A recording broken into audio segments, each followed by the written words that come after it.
لما تيجي الساعة 2 بالليل وانت تكون لسه سهران وما نمتش ومش قادر تنام ولا تعمل حاجة مفيدة اصلا، وطبعا بيجي في دماغك شوية افكار، وانت طبعا عارف طبيعة الافكار اللي بتيجي بعد الساعة 12 بتبقى عاملة ازاي. تعالى بقى في الفيديو ده نسأل بعضنا سؤال من الاسئلة الغريبة اللي بتيجي في عقل كل واحد فينا. هو ايه اللي هيحصل مثلا لو فضلنا صاحيين لمدة شهر كامل بدون ما ننام؟ وعشان نعرف كل الاحتمالات اللي هتحصل، ففي تجربة عملتها اصلا روسيا خلال الحرب العالمية الاولى على مجموعة من المساجين، واللي هنعرف تفاصيلها ونهايتهم كانت عاملة ازاي في الحلقة دي. ويلا بينا نبدأ الحلقة. في سنة 1940 وخلال الحرب العالمية الأولى كانت كل الدول بتحاول إنها تشوف أساليب جديدة عشان تقاوم خلال الحرب دي، وطبعا الأساليب دي بتكون غريبة ومحدش فكر فيها قبل كده، ومنها طبعا روسيا، واللي أثناء الحرب العالمية الأولى عملت تجربة غريبة على مجموعة من المساجين، وكانوا عايزين يعرفوا نتيجة حرمان النوم على الجنود خلال الحروب اللي متوقع حدوثها اصلا. والباحثين الروسيين دول جابوا 5 مساجين وطلبوا منهم انهم يفضلوا صاحيين لمدة شهر كامل مقابل انهم يطلقوا سراحهم وياخدوا حريتهم. وبالفعل وقع السجناء دول على وثيقة القبول، لان المجازفة بتستحق بالنسبة لهم اما انك تعيش او تموت وانت بتحاول. ودخلوا المساجين دول لأوضة معزولة، وكانت في الأوضة ديت انابيب عشان تديلهم الاكسجين وغاز تاني اسمه النوكلييف، وده عشان يساعدهم انهم يفضلوا صاحيين بدون رمشة عين. وكمان كان موجود جوه الأوضة ديت اكل والمؤن اللي تكفيهم لأشهر، وكمان كان في خزانة فيها مجموعة من الكتب. والأوضة ديت كان ليها شباك من الإزاز عشان الباحثين يقدروا انهم يشوفوا تصرفات المساجين دول ويسجلوا ملاحظاتهم. وكان في كمان 4 ميكروفونات في كل زاوية في الغرفة،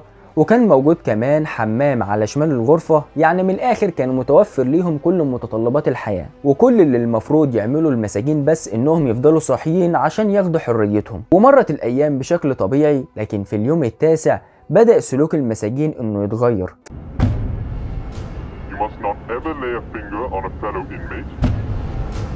If you do not wish to take part in the experiment, this is your last chance to say so, as you will not be allowed to leave once we begin.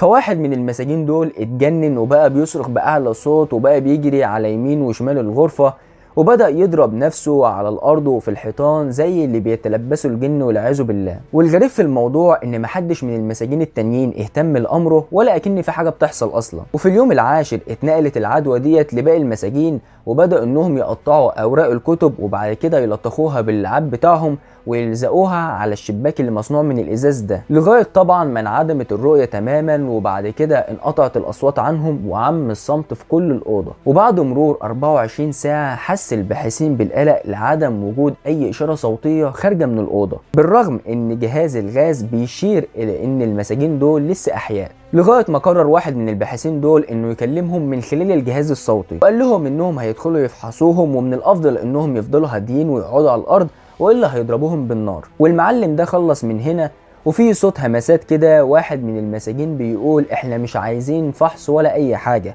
احنا دلوقتي احياء اموات اكلين لحوم البشر. فورا اتصاب الباحثين دول بالقلق والخوف، وهرب كل واحد منهم على بيته ما عدا باحث واحد بس، واللي كان مهووس لدرجة الجنون، وبدأ ان هو ينادي على كل المساجين، لكن طبعا محدش رد عليه. وهنا قرر الباحث ان هو يمنع عنهم دخول الغاز ده، وبمجرد ما عمل كده علا صوت المساجين دول فجأة، وقعدوا يتوسلوا ليه ان هو يدخلهم الغاز ده مرة تانية. اضطر الباحث ده ان هو يتصل بأمن المختبر عشان يدخل الأوضة ديت ويشوف ايه اللي هيحصل. وبحلول منتصف الليل جه أمن المختبر ده ودخل للأوضة، لكن شاف اللي عمره ما توقعه، وحس بالخوف لان الغرفة كانت مليانة بالدم وريحة وحشة جدا.